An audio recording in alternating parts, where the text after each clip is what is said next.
and welcome everyone. Acknowledge the traditional owners and encourage you all to put your own country into the chat, and you can use the chat for questions as we go along. Um, so, uh, how does the spot market work? I'm going to focus mostly on the spot market today, which of course is part of a much bigger piece. But let's start, let me get this going, by locating the spot market in the whole system a little bit. So AEMO, the Australian Energy Market Operator, is the key here. The spot market is the main thing that they do. And they're in charge of the physical electricity, these yellow bits, as you can see. And I've stolen a lot of this from the AEMO learning module, which is free to consumers. So if you're interested in spending 4 hours on the AEMO site, they go through a lot of this detail. But I've pulled out some of the bits that are best for the discussion we're having today. So AEMO have this relationship with the generators, the transmission service providers, and the distribution service providers in order to get, and all of the retailers who sell financially sell the electricity through, in order to get the physical electricity to people who use it. They are also in charge of, and those market customers, the way they've put that there, is retailers really. So they then charge the retailers, so they gather all the money from the retailers and they disperse it back to the generators. And the key thing that they do is this purple section, they dispatch. They work out who gets to generate and how much they get to generate. So those instructions are key. And they do this in 5 different places simultaneously. So the 5 different regions can have their own prices. And transmission plays an interesting role here because surplus or lower prices in one region can be used in another region to pull down the price in another region. So there are some times, this is from the AEMO dashboard, which is pretty not very interesting, but you can go across and look at all their data as it's coming through in real time. There are some better things like the NEM Watch app here, Pocket NEM, I think it's called, which will show you the price in each region. And you will see at times that you can have one, if all of these transmission lines are flowing freely, you can have a generator in one region that is setting the price across all the regions, simply because that's what the transmission lines are meant to do. They're meant to make surplus flow to different places. And there's also NEM apps, NEM Watch, which are organised by companies that sell systems to watch AEMO data. There's a lot of money tied up in the electricity market, and a lot of people pay to participate and watch what's going on. And the AEMO add this piece in their learning modules about the regional reference nodes. That's what the price represents. Between that reference node and everywhere else, they take into account losses. So there will be slightly different prices depending on where you're located and how many losses there are to get there. And they're regulated interconnectors and this market interconnector Basslink that help run that whole show. And then another useful diagram that I've stolen is how AEMO sees itself managing these prices in each region. So each region has a pool and it has a bunch of generators bidding into the pool. But these people who take from the pool, take electricity from the pool, don't actually participate at the spot price setting moment. So it is a one-sided auction. And the way they can make it, I guess, a one-sided auction is that they set the level that they think is going to be needed, and people are bidding to supply against that. So the generators make bids, the price changes every 5 minutes, and the energy users pay for what they use. And so key to this market operation has always been the metering, and particularly smart meters, big users and even medium users. A lot of small business competition came in 2005 in South Australia, so it was around that time. The market started in 1998, but around 2005, they pushed a lot of the bigger businesses to have smart meters and explicitly pay for what they're using. For a long time, in some jurisdictions like South Australia, people don't have smart meters, and so the retailers get allocated the costs. And I've seen AGL and Origin, two of the big retailers, roll out smart meters without even charging customers for them. So obviously, just being allocated costs wasn't really working for them. So it was worth them measuring precisely what they were on the hook for. And there's a whole lot of nuance here that I can go through if people want to discuss this. We can come back to this slide. I've ignored it for the purpose of this little session, just to acknowledge that it's there, right? So AEMO, besides running the spot market, they also manage reserves, and we'll hear about reserves. I think we had an episode in Queensland last year where AEMO was in a panic about did it have enough reserve supplies, we're about to hit a peak load, that sort of thing. It can instruct the DNSPs to turn off load. That's another way that it can survive and make sure the system stays functioning during high peaks. It manages the FCAS markets, frequency control ancillary services. So people that bid, or generators, and particularly batteries nowadays that bid into those markets, are made whole not only with how they have responded in that market, but also the energy market, because they have provide energy to either raise the frequency or lower the frequency. They might take energy to lower the frequency. So that's all interrelated with the main market dispatch engine, because it has to understand which generators are doing what.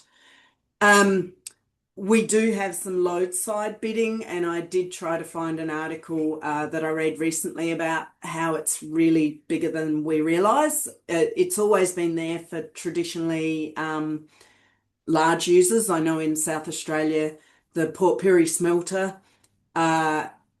which melts zinc with electrodes, so massive big electrical supply. They allow the market operator to control some of that at certain times when they've bid into that. And we see new suppliers like NLX, who NL is the big Italian energy corporate. They have entered the Australian market to help provide demand side management services. So they are in the market, but they're relatively small. And of course, batteries are changing the flavour, and we hear a lot about batteries. But when I look at the data, you can see batteries are being paid to charge, discharge, but they're also being paid to stop charging, and a few interesting things like that. And you've got other markets around this main spot. And you'll see that the Energy Nerds Book Club did a little session with the author of The Price is Right, Brett Christophers, and he went and looked at financial markets. A lot of the spot markets around the world work like our spot markets, and even when they were only a much smaller part, so in Australia, the spot market is the key central thing, and everything else sort of patches on the edge of it. Even when the spot markets were smaller parts of the main market, they tend to be the main price setter. So they're very important for how people understand what energy is worth. Um, and there's a whole futures risk management um, process associated with markets, and I'm interested to do another session on hedge markets later if people think that's a useful thing to do. And of course, as I mentioned, the transmission systems, how AEMO understands constraints on the transmission lines. Where we have 600 megawatts coming into South Australia, so that's 20% of our entire market can come in through the Hayward interconnector, but some days that's down at 100 megawatts. And so there's these interesting technical elements in what AEMO manages there too. So in rough terms, this is the sort of what is happening timeline.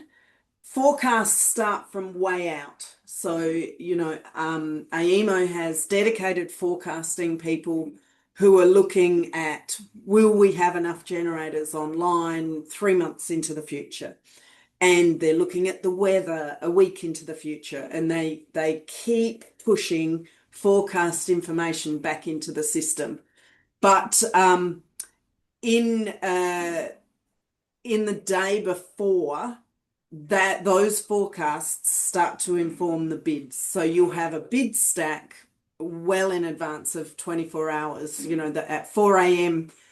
on the previous day, people have already bid for the following day. So there will be bids for every 5 minutes for 24 plus 20 hours, 44 hours, if you like, all stacked up.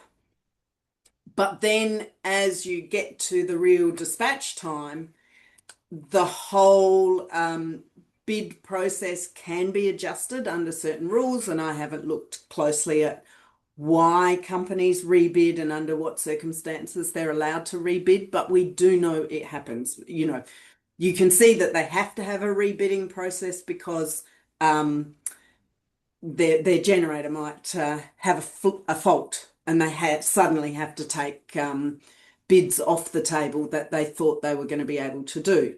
But there are other circumstances as well. And forecasts adjust all the way up to the moment as well. And that can change the bidding arrangements as well. And then when the moment strikes, you end up with a price for that 5 minutes, and you end up with an actual load. So you're no longer talking about a forecast load, you're actually talking about what we ended up with at that time.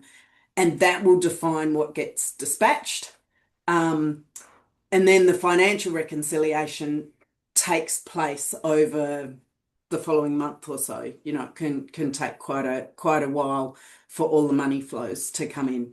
Some of the retailers, we've heard a couple of people here are with Indigo, small local retailers. Small retailers have failed around some of the money management because they have to have enough money to be in the market as a down payment and things like that. So it's really quite hard to be part of this system if you're a small player. And it all starts with forecasting. As I said, I don't expect you to wrap your heads around this. This again is an AEMO graph, but it starts to show you all the things that they look at as they, annual consumption. They look at what's happening, what new loads are connecting. All the network companies do their own forecasting because they're interested in how much new transformers and things they need to build. They're mainly interested in the maximum and the minimum, like everything in between those that they know how to cope with, but they're very scared of the maximum and the minimum. They look specifically at rooftop solar, particularly because that's a bit of a hidden load to them, but it behaves in a very particular way. And I've seen a talk by one of the AEMO forecasters, and their worst performance last year was a bank of cloud coming over Adelaide that they hadn't seen coming. And it knocked out so much rooftop solar that, and when the forecasters behave badly, the market gets jumpy, and FCAS services need to be deployed, and all that sort of thing. So AEMO are doing a lot more with weather and weather forecasts to be a little bit closer to the game there. They watch what the actual demand is doing. That's one of the ways they forecast for the following day, and for the following 5 minutes. You know that they've got these forecasting loops, and this DSP stands for demand side participation. So they're also forecasting and looking at who's participating. And this is on the move. So we've just had the Nelson review, which was a review of this wholesale market, where Tim Nelson and a team of people from the department, I think, DQ, looked at what's not working. Is this market suitable for what we've got coming at us? And he split the problems into bulk supply in over the long term. You know, wind farms and solar farms aren't getting long enough contracts, and retailers only want to contract for 5 years. They don't want to contract for 15 years. He looked at the middle part of the futures market, and he looked at the day-to-day. So one of the big recommendations in his review was we need more visibility. So much of this now depends on the weather and what's happening at the household level, and we need more visibility. So that'll be an ongoing conversation. And then so that it starts with forecasting. How much we're trying to generate is the big question that forecasting is trying to resolve, and what we actually generate starts now. I've got 3 versions of this, and you can tell me which one you think is best. So this is from Alex Lehman, who writes the Currently Speaking blog. The way he's drawn it, you've got megawatt hours along the bottom and price along the top. So generator 1 says, I'll do this width and at that price, and generator 2 bids at that price, and generator 3 bids at that price. Generator 4 and generator 5 are in there, but they don't get dispatched, because at the moment when this bid stack is resolved, the demand is only that. So that will be the price. Generator 3 sets the price. So this is generally called the bid stack and the merit order. And I'll talk a little bit about merit order in a moment. But these prices, the design of the market is designed to encourage a generator to bid at what it costs them to do 1 more kilowatt hour, so their marginal price. So it tends to be just their fuel and operation. If someone flicks the switch and I have to burn the historical, remember this was designed in the era of fossil fuels, if I have to burn 1 more lump of coal or 1 more litre of oil, it will cost me this much to burn that for that person. So that's called the short run marginal cost. This is Shell Energy's version, 48 trading intervals, lots of different bids in different categories, and somewhere through here the load profile determines what actually gets dispatched and what that final price is. And this is AEMO's own version of the bid stack. They've bothered to put in some generators that bid negative, right? So the we know that the wind farms and solar farms are forced to bid negative because they want to be dispatched and they can't take their energy elsewhere. Some of the coal-fired power stations also bid negative because they look forward to dinner time or breakfast time and they go, well, I want to be operating during that time when the prices go high, which means I need to operate at a minimum level during the time that we're working on wholly on wind and almost wholly on wind and solar. And just to give you a sense, like AEMO have chosen to do minus $15 to $80.